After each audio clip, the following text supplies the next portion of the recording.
Amen. Puri ng Diyos sa buhay ni Brother Almar Luma na nais kong magpahayag ng kanyang pasasalamat sa kabutihan ng ating Diyos sa buhay nila.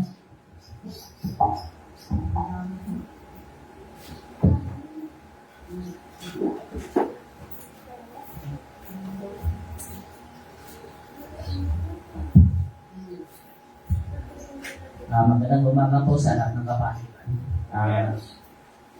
Maraming salamat din sa Panginoon. Nandito tayong lahat.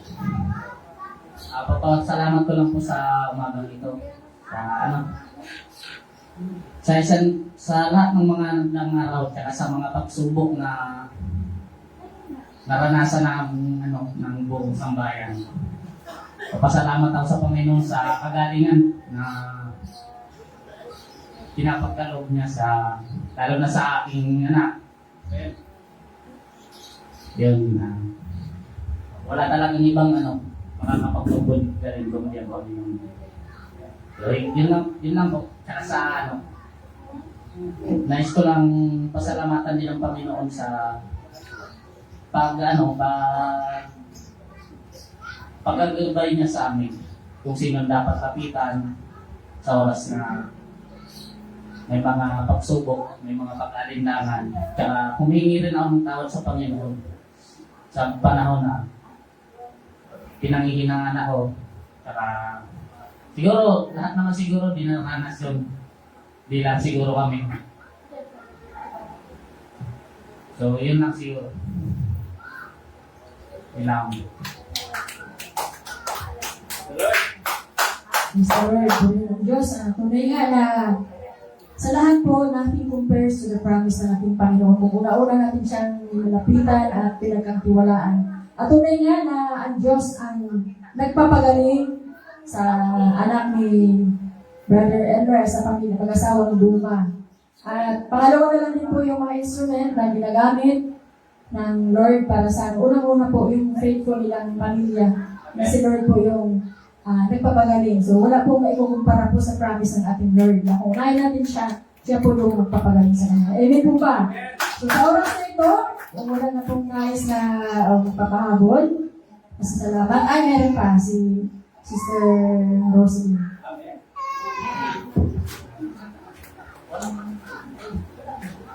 Ayun, magandang pinagpala pala. Sorry.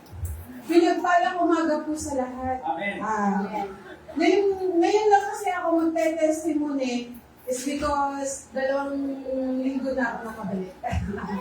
Kasi medyo nawala ako ng mga ilang linggo.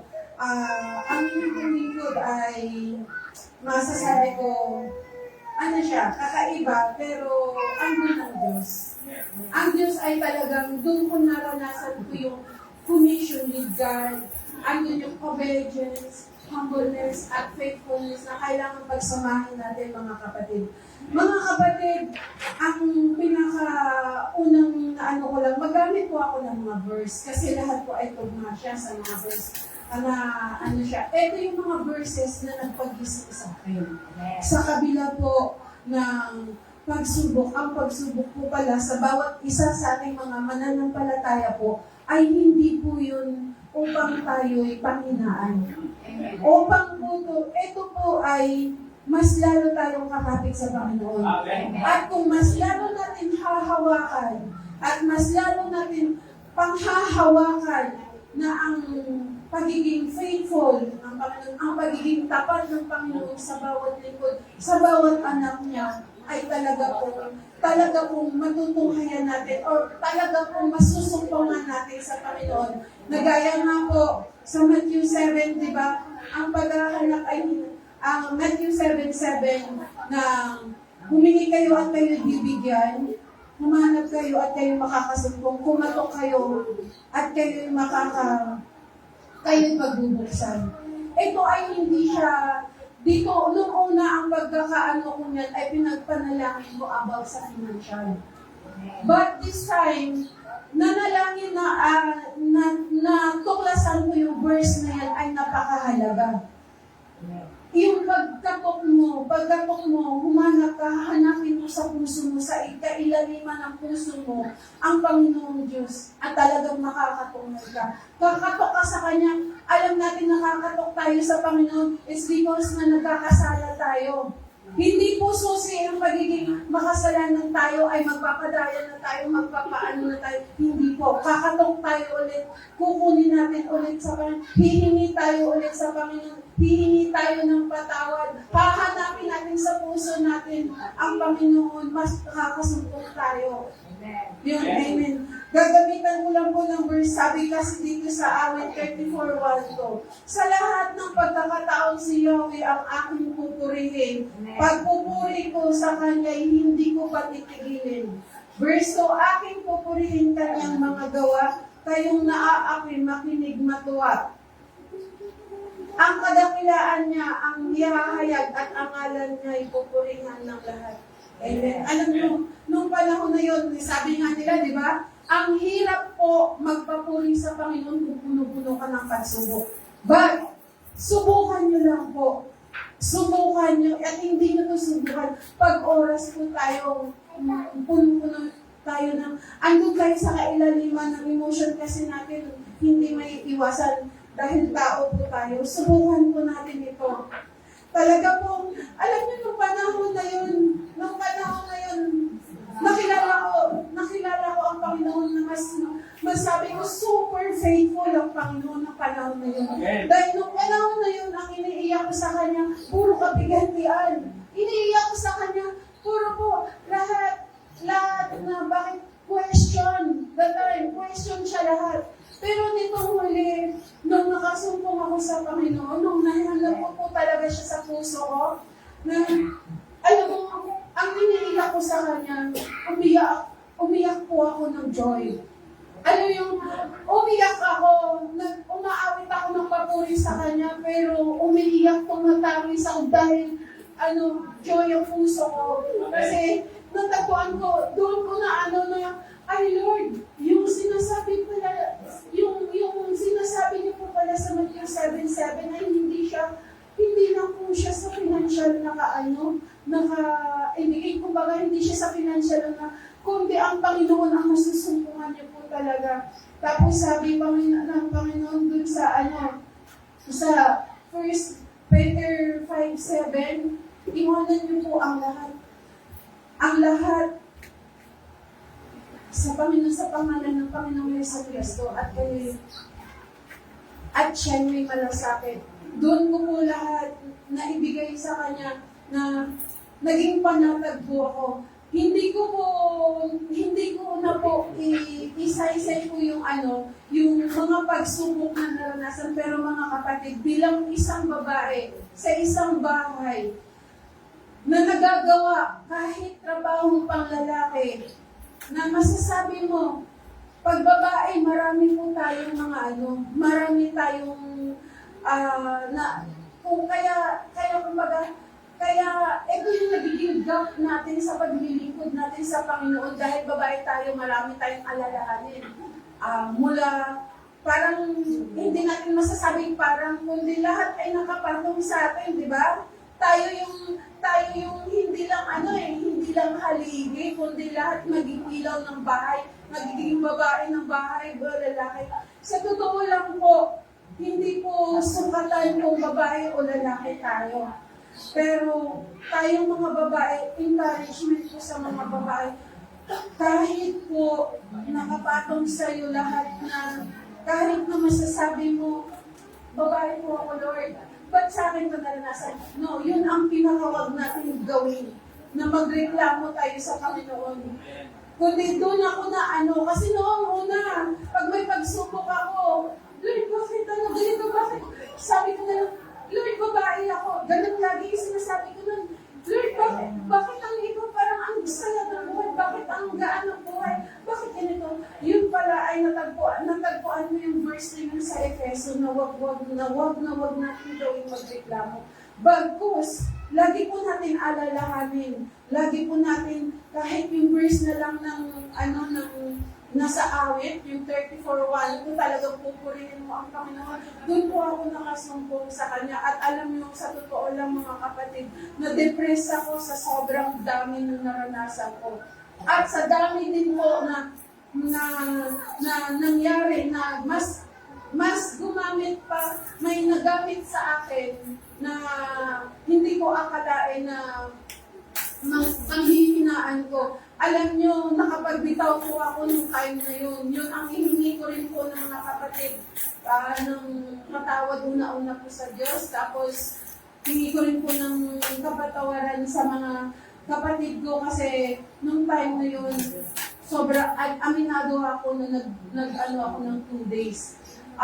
Kaya sabi ko, ganun ba? At basta yung maraming salita na sabi na lang ako na, ganun ba? So, balak kong bumaba. Pero, ang nangyari po sa akin, nung 2 days lang po yun, na bumitaw ako, sabi ko, sige, pagagaling. Alam nyo, subok pa lang yun, nabibitaw ako sa Panginoon. Ang nangyari po sa akin, depression ang inabot ko. It's because wala ang Panginoon. Nag-depress ako, wala akong ginawa, kundi umiyak. Alam nyo, ang pinaka-worst na nangyari, dahil sa pag-iiyak, dahil sa kabalisahan, dahil hindi na ako, nagbitaw ako ng, wala akong tiwala sa Panginoon. Alam niyo yung nangyari, mas lalo po ako napahamak mga kapatid. Mas nadagdagan po ang problema ko. Dito po pinapakita, kaya ko po siya, last time gusto ko po siyang i-testimony, pero gusto kong sa puso ko talagang tutunayan na prepare ako, nabigyan ko na papuri ang Panginoon. Dahil dito ko nasampungan itong mga verse na ito na mapapahamak po tayo mga kapatid pag wala po tayo sa Panginoon. Hindi mo natin bigyan ng kahalagahan kung babae man tayo o lalaki nakapatong sa atin ng mga pagsubok sa buhay. No, wag nating dito, nagbibigil ako sa iyo. Ayaw ko nang umiyak. Hindi. Huwag po natin i-acknowledge yung pagsubok. Ang pagsubok po ay isa po siyang aral. Ang pagsubok po sa buhay ay magiging blessing siya sa iyo kasi magiging aral siya sa iyo. Una, magiging aral siya sa iyo. Pangalawa, may makukuha kang katatagan na manggagaling sa Panginoon. Pag once po na umasa ka sa Panginoon, wala ka ng iba, huwag kang aasa sa anak mo, kapatid mo, nanay mo, tao, kung sino sa paligid mo, huwag kang aasa, kundi sa Panginoon ka lang aasa. It's because pinapahintulutan tayo na maranasan natin yung mga bagay na walang-wala na po tayo. Talagang maranasan kasi makakasumpong, makukuha natin yung verse ng 7:7 na masusumpungan natin ang Panginoong Diyos pag once na walang-wala na tayo. Siya po yung ating magiging sandalan. Siya po yung the great provider natin. Siya po yung at siya, hindi lang siya naglikha sa atin. Punong-puno ng habag.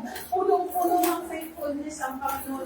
Pag once po na sinunod lang po natin ang magpupil lang po tayo kung ano po yung kalooban ng Panginoon sa atin. Ayun pa po rin ko, paparangalan ko ng mataas yung Panginoon sa buhay ko dahil nung matapos ko ng pagtagumpayan ko 3 days, 4 days nakasumpong ako ng mga verse na dapat kong patatagan. At alam nyo, yung time na yun, hindi lang walang-wala na ako Pati yung pinanghahawakan kong financial, alam nyo nung panahon na yun, talagang nawala pa siya sa akin. Pero dahil sa salita ng Panginoon, iwanan ang lahat ng kabalisahan. Sa pangalan ng Panginoong Jesucristo, dahil sapagkat siya'y may malasakit. Amen. Alam nyo, nawala po yung wallet ko. Ito lang yung pinakaano ko kasi hindi siyang panghihinaan. Lang negative, hindi mapaparangalan ang kung anong kagagawa ng kaaway sa atin. Nawala yung wallet ko. Alam nyo, ang nangyari doon, may nataklasan ako. Dahil before nawala ang wallet ko, may ugali akong nagalit ako. Nagalit ako sa pasahero, yung emotion natin. So doon, ang laking, umiyak ako sa Panginoon hindi dahil sa sinisi ko, kundi umiyak ako sa Panginoon dahil natuklasan ako at humingi ako ng kapatawaran sa Kanya. Lord, patawad, hindi ko napigilan yung sarili ko. Lord, patawad, nalingat ako, nasakmal ako ng kaaway, nadakmal ako ng kaaway. Alam nyo, wala pang 30 minutes, basta wala pang 15, napakababang oras. May nag-text sa akin na puno ng wallet. Purihin ng Panginoon, kahit na piso, wala siyang may binawas. Alam nyo, ang wala man ng wallet ko noon, tuition pangbayad sa isang kapatiran ko na nagtiwala sa akin, maraming salamat sa kanya, at tuition ng anak ko na may limit sa oras. Kaya super pressure ako ng panahon na yun. Pero napakapuri ng Panginoon sa salita niya, pinanghawakan ko, wala akong nagawa. Agad doon, lumuhod lang ako sa Panginoon, Lord, kayo na pong bahala. Sabay ngiti, promise bukas, babalik mo sa akin yun sa pagtitiwala lang sa Panginoon. Hindi umabot ng bukas. Ako nga, bukas pa ang expect ko. Nung gabi pa lang yung bumalik sa akin. Kaya hindi ko kaya nung panahon na yun, ang natutunan ko na malaki sa buhay ko, yun po, kung may pagsubok kayo, huwag kayong bumitaw.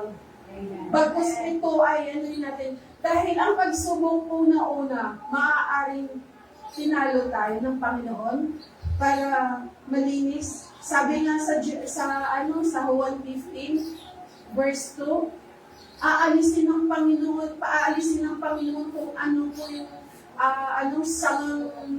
kumbaga kung sa puno ng kahoy pinuprone, pinuproning din tayo ng Panginoon. Alisin yung mga kabulukan sa buhay natin. Pangalawa po, magbibigay siya ng aral sa inyo. Pangatlo, pagtatag. Ito yung salita ng Panginoon na sabi niya nga po, tayo lahat ay pinapadaan sa hinang ng apoy upang malabas po yung kadakilaan, upang masumpungan natin yung kadakilaan, yung pananampalataya natin sa Panginoon, mga kapatid, ay lalong higit. So yun lang, purihin ang Panginoon. Wala tayong ibang kundi bigyan ng papuri kundi ang Panginoon. Higit sa lahat, maraming salamat at ang kabalita mo sa taglilingkod na siya. Naging ano ko na siya. Kumbaga, kung noon naglilingkod, masasabi ko noon naglilingkod ako, hindi ko pa kasi nasusumpungan ako ng kabalisahan eh. Kung minsan nai-insert yung kabalisahan, kumbaga may pagdadalawang isip, ay teka, magbabiyahe muna ako bago ako mag-church. But this time, alam nyo, umuwi na ako ng mas maga, kailangan magandaan. Kasi, nung panahon na yon, meron ng verse na pinaano sa akin ng Panginoon, magbigay ng isang araw. Hindi po natin kahihinayangan. Huwag tayong maghinayang sa isang araw na ilalaan natin sa Panginoon. Dahil yun lang, 6 na araw na nga sa atin eh. Tapos isang araw lang na punong-puno ng papuri sa Kanya, punong-puno ng kung may mga service, kung may paglilingkod, gawin natin sa Panginoon, magparangalan lamang ang Panginoon. Yun ang pinaka-the best na nasumpungan ko sa buhay ko, yung connection ko kay Lord. Amen. Ayun na po, magandang umaga sa lahat. Pinagpalang umaga.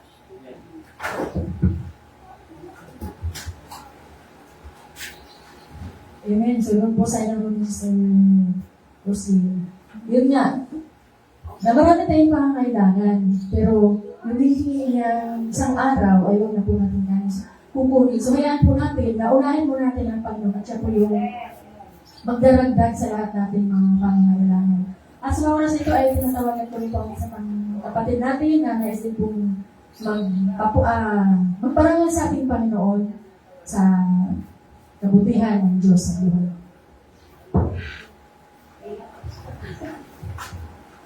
Amen. Kamusta po ang lahat? Amen. God is good. And all the time, God is good. So, i-testify ko lang talaga is, nung mga nakaraang linggo, talagang bilang isang Kristiyano at syempre isang nanay, kahit hindi ka okay, syempre pinipilit mo maging okay ka. Pero share ko po sa inyo na ito, hindi ko rin masyado na share sa asawa ko or kahit kanino kasi nga, hindi talaga ako pala share. Hindi ako natatakot ako mag-open up. Kasi nga, Noong mga nakaraang araw, at saka mga nakaraang tawag yan, linggo, or buwan, alam niyo yung ang ginawa ko lang ngayong bakasyon ay matulog ng matulog. Tapos, yun nga, nagkaroon ako ng mga sa physical ko na katawan, yung sabi nga nila ay lamig-lamig, yung pagka umaga, sabi ko sa asawa ko, saglit lang kasi hindi ko talaga kayang mag-kilos. Gusto ko lang mahiga. Kaya kahit binabantayan ko yung si baby, nakahiga lang ako, tapos minsan natutulog ako. Buti yan dyan nga si na mama, kaya praise God. So yung donation nga, yung nagpunta, pero ko na nag-church, sabi nga sa akin ay may bina, tapos is baka kulang sa dugo, ganyan. Kasi nga, totoo po yun nung mga nakaraang weeks and months, nagkaroon din ako ng depression. And hanggang ngayon, hindi ko pa masasabing fully healed or totally healed, pero I claim it in the name of Jesus na sa mga oras nito ay alam ko ang Lord ay sinagot na ang aking mga panalangin. So, alam niyo mga kapatid, alam niyo kung na dito kami nagsimula, di ba, ng aming journey bilang mga Kristiyano. Napakahirap ng journey at maraming responsibilities na gusto ko lang bitawan at gusto ko na lang talikuran. Even yung mga responsibilities and mga goals na binigay na sa akin ni Lord. Pero dumating pa rin ako sa point na noong mga nakaraan lang, sabi ko, talikuran ko na lang lahat. Kasi parang ang inaano kasi sa akin ng kaaway ay hindi ko deserve. Kasi nag-testify ako online, physical, and dito sa congregation na Jesus saves me. Sinave na niya ako from depression and parang kainiyan yun kasi sa pangalan ng Lord. Kung ganun pa rin. Pero nung kagabi, habang sabi ko sa kapatid ko, Juby, pwede ba, huwag ka na munang gusto ko may kausap. Tapos hindi ako makatulog kasi nag-uusap kami. Sabi ko, Juby, hindi ako makatulog. Meron akong sasabihin sa'yo. Alam mo ba nung mga nakaraan ay hindi ako, di ba, tulog na ako ng tulog. Isipin nyo dapat talaga ang gising ko ay alas 4 kasi sanay kami. Pero, bigising yan si yung asawa ko. Siya talaga nag-asikaso kay baby. Yun ang pinagpapasalamat ko sa Lord. Tapos ako gusto ko lang matulog. Tapos mabubuhay yung energy ko niyan paggabi na. Kung saan patulog na si baby. Sabi ko, sorry nga ako sa asawa ko eh. Kasi kahit pagod siya, galing sa trabaho, siya pa rin ang nag-aalaga. Pero nakikiusap ako, sabi ko, nawain ko na lang din ako. Kasi kapag okay naman ako, nakikita mo naman ako kumikilos-kilos dyan. Kasi sobrang hirap talaga po.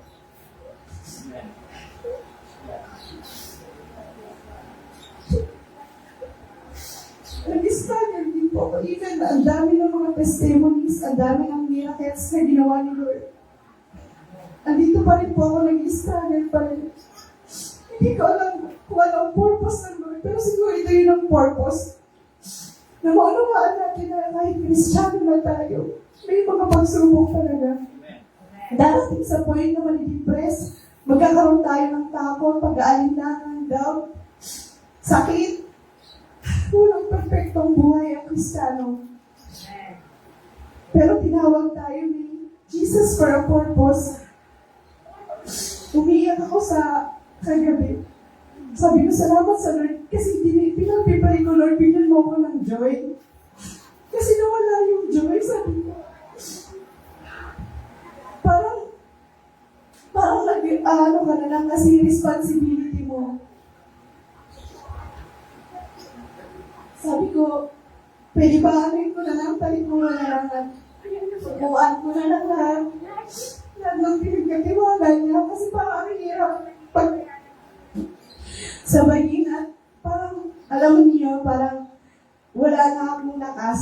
Sabi ko nga, parang akong naubos. Pero sabi ng kapatid ko, okay lang yan, ate. Sabi niya, na-empty ka eh, sabi niya. Nasobrahan ka sa kaanuhan mo kasi pagan, sabi sa akin. Basta pag hindi mo, dapat meron ka rin limit sa sarili mo. Yun ang lagi niya sinasabi. At sabi ko, hindi naman ako pagod talaga sa katawan. Yung isip ko ba, yung puso ko ba. Sabi niya, alam mo ate, meron ka pa rin mga hinanakit na hindi mo talaga pa napapakawalan. Tapos kagabi, sinabi ko sa kanya, totoo yun. Kahit nung time na sabi ko, nag-decide ako patawarin at hayaan na lang para move on. Pero darating na time na kapag mag-isa na ako, nag-rewind sa isip ko yung mga nangyari na bakit ganun? Ginawa ko naman ang sa tingin ko ay tama. Parang mas lalo kapag ida-down yung mga nasa kapaligiran mo. Ginawa mo na yung best mo para sa trabaho mo o para sa ibang tao, pero parang bakit ganun? Parang ikaw yung mali. Nag-doubt ako, sabi ko siguro ako talaga yung mali. Kaya sabi ko, ako talaga siguro ang may fault. Parang nagkaroon na ako ng sa sarili ko, discouragement. Nawalan talaga ako ng confidence. Kaya nung mga nakaraan, tahimik lang talaga ako. Hindi ako nagpo-post, wala akong ginagawa. Totoo po yung mga kapatid. Darating talaga ang time na mawawalan tayo ng gana sa mga bagay. Magkakaroon tayo ng mga doubts. Pero nagpapasalamat ako sa Lord kasi after ng conversation namin, doon ko na-realize na mabuti ang Lord kasi nakakaranas ako ng ganito. Hanggang meron akong nabasa doon na yung sa yung meron akong nabasa ang page, rin sila, isa siyang man of God, and meron siyang sinabi doon na verse, at saka mga sitwasyon na totoo talagang nangyayari. Na bilang Kristiyano, once na nabaptize ka sa Holy Spirit, aatake sa iyo yung may tinawag siyang spirit na yun yung spirit na pilit kang ida-down. The more na may pinapagawa sa iyo ang Lord, the more kang pipigain ka talaga hanggang sumuko ka. Para kagaya nung kay Nehemiah, yun yung nabanggit niya na magkukunwari yung mga kaibigan mo, pero pilit kang i-disalign sa will ni Lord para sa iyo. May binanggit siyang spirit na yun yung inano niyang spirit. Tapos nung muna, binasa ko talaga yun ng tapos binanggit niya yung verse kay Nehemiah, di ba yung para magpapanggap na kaibigan na, kunyari, may parang consent sa karamihan, pero inaano lang siya dinidiscourage lang siya sa plano ng Lord. Tapos doon ko na kaya pala gano'n, kaya nagkakaroon ako ng doubt Sabi ko, Juby, mali ba ako? Parang mali ba yung katwiran ko? Hindi ko na i-detalya Pero mali ba? Kasi tingin ko ginawa ko naman ng tama at yun yung kalooban ng Lord. Pero bakit pinaparamdam sa akin ng karamihan na mali ang ginawa ko, na ako yung at fault? Parang hirap na nalakaran pa. Pero sabi ni Juby, hindi ate, tama yan. Ganun talaga, sabi niya. Parehas lang tayo. Sabi ko, mapalad ka nga, Juby, kasi ikaw ay malakas ang emosyon niya. Ako talaga kahina akong emosyon. Tapos nagkwento din ako sa nanay ko, sabi niya, ipag-pray mo na ang Lord ay palakasin ng iyong emosyon. Sabi ko siguro, yun nga ang itinuturo ng Lord. Tinutuwid niya at pinoproseso ang aking emosyon. Kaya hindi ako nahihiya kapatid na umiyak sa harap niyo or ipakita ang kahinaan ko kasi sabi nga, sa aking kahinaan, si Jesus ang aking kalakasan. Kasi yun nga, naalala ko yung first na upload ko na yung kanta, I'm just a nobody. Loves by somebody who is Jesus. Sino ba naman ako para mahalin ni Jesus, di ba? Isa lang naman akong tao, di ba, na napalayo, na gumagawa ng masama. Pero inibig niya ako at sinave niya ako. At yun ang nagbibigay ng kalakasan sa akin, yung kanyang pag-ibig. Na kahit sa gitna ng mga pagsubok, kahit dumaranas man ako ng persecution, doubt, self-doubt, ang alam ko ang Panginoong Jesus may purpose siya sa buhay ko kung bakit niya ako tinawag. May purpose din siya sa pamilya ko kung bakit niya kami tinawag. Parang imposible isipin ng tao. Pero alam ko ang Lord ay may gagawin siya. At nananampalataya ako ng Panginoon ay may gagawin sa bawat isa sa atin. Kasi minsan nakakahiya, di ba, mag-share na, alam nyo, dumaranas ako even pastors, leaders, evangelists, lahat ng lingkod ng Lord, mga worshipers, alam niyo, even the worship team, dumaranas talaga ng lahat ng ministries, talagang sasakatayin ng kaaway. Pero di man tayo maintindihan ng iba, pero alam natin na ang Lord ang nakakaalam ng lahat ng bagay. At amin natin, dapat kilala natin ang ating sarili. Kilala din natin dapat si Jesus. Kilala natin ang Diyos natin pinaglilingkuran. Sapagkat, sabi nga dito sa basahin ko lang yung verse sa Psalms 34, verses 18 hanggang 20. The Lord is close to the brokenhearted and saves those who are crushed in spirit. The righteous person may have many troubles. Diba? Hindi naman sinabi ni Lord na the righteous person, wala ka ng troubles. Sabi nga dito, many troubles. But the Lord delivers him from them all. He protects all his bones. Not one of them will be broken. So salamat sa Lord kasi hindi niya ako pinahamak. Kaya sa kanyang kapurihan magpakailanman. Sige. Maraming salamat sa Panginoon sapagkat andito pa rin ako nakatayo at binigyan niyo ulit ako ng lakas at joy na, Lord, oo nga no, sino ba sila para talikuran ko lahat ng pinagkatiwala mo sa akin. Sabi nga nila, isipin mo ang anak mo, ang ano mo. Sabi ko, oo nga no, ang ganda-ganda na pinagkatiwala ni Lord sa akin. Kaya sabi niya, magpakatatag ka, yun ang sinasabi na sa akin ng mga kasama ko sa bahay. Kaya nagpapasalamat ako, napakahalaga talagang isang pamilyang tagasunod ni Kristo. Kasi hindi kanila yun, ganyan-ganyan mo, gantihan natin, hindi sila gano'n. Nasasabihin nila, magpakatatag ka, hindi tao ang kalaban mo, kundi spirit. Kaya sabi ko, ipag-pray niyo ako na maging matatag ang emosyon ko. Kasi alam ko, doon talaga ako laging ng kaaway. Pero sabi nga dito, di ba, the Lord is close to the brokenhearted and save those who are crushed in spirit. The righteous person may have many troubles, but the Lord delivers him from them all. He protects all his bones, not one of them will be broken. To God be all the glory. Amen.